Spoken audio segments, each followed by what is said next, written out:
দৰঙত north east ইষ্টেমাৰ সমিতিৰ বিশেষ আহ্বান। নৰ্থ ইষ্ট ইষ্টেমাৰ আশে পাশে বহিবলৈ দিয়া নহ'ব দোকান পোহৰ। অন্য স্থানত দোকান বহিলেও সম্পূৰ্ণৰূপে নিষিদ্ধ থাকিব নিচাজাতীয় সামগ্ৰী।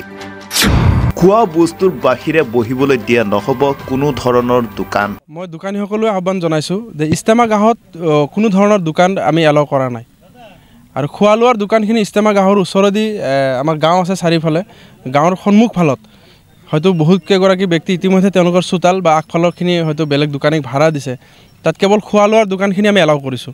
আমি গাঁৱত এটা এৱাৰনেছ কৰিছোঁ, সকলোকে এৱাৰ কৰিছোঁ যে আপোনালোক খোৱা লোৱা বস্তুৰ দোকান দিব। খোৱা লোৱা বুলি মানে ভাত, ঠিক তেনেকুৱা চাহ বা ফাষ্টফুড টাইপ দোকান তেনেকুৱা। আৰু এটা মই আহ্বান জনাম প্ৰত্যেক দোকানীসকললৈ বা যিকেইগৰাকী দোকানীক ভাড়া দিছে যে শিখৰ গুটকা জাতীয় বস্তু যাতে আপোনালোক তাতে বিক্ৰী নকৰে, কাৰণ ইয়াত অসংখ্য মানুহ আহিব সেইকেইদিন। যাতে বিড়ি চিগাৰেট ঠিক তেনেকুৱা নিচাজাতীয় বস্তু আমি ইয়াত নিষিদ্ধ কৰিম ইষ্টেমা গাঁৱত, কাৰণ বিভিন্ন ধৰণৰ ব্যক্তি বুজুৰ্গ মানুহ আহিব যে কোনোবা অলপ শিখৰ অলপ ছিগনেচাৰ বা চিগাৰেট খোৱাৰ কাৰণে যাতে কাৰো ইবাদতত হানি নহয় বা কাৰো ক্ষতি নহয়, সেইটো আমি ধ্যান ৰাখিম আমাৰ মেনেজমেণ্টৰ ফালৰ পৰা।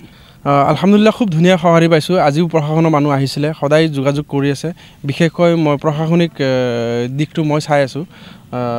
আপোনালোকৰ জৰিয়তে জনাব বিচাৰিছোঁ, তেখেতসকল খবৰ লৈ আহিছে। আজি গোটেই পেণ্ডেল ইষ্টেমা এৰিয়া ক'ত ক'ত এণ্ট্ৰি পইণ্ট হ'ব, কি হ'ব, আমাৰ অ' চি ছাৰজন খুব ভাল মানুহ, নতুনকৈ জইন কৰিছে, আহিয়ে খুব ধুনীয়াকৈ খবৰ লৈছে। আৰু তেখেত ধুলাই এৰিয়াৰ বিষয়ে জ্ঞাত, আগতে ইয়াত মানে চাকৰি সূত্ৰে আছিলে তেখেতলৈ মই নিজে আজি ঘূৰিছোঁ আৰু বহুতখিনি পজিটিভ কথা কৈছে আৰু ভালো পাইছে। বিশেষকৈ দৰং জিলাৰ 1 নং থেকেৰাবাৰী ইষ্টেমাখনত আমি উঠি অহা যুৱচামে এটাই চেষ্টা কৰি আছোঁ যাতে ইয়াত ধুনীয়া এটা ডিচিপ্লিন হয়, ইয়াতে ডেকৰামটো আমি মেইনটেইন কৰি আছোঁ যিমানখিনি পাৰা যায়।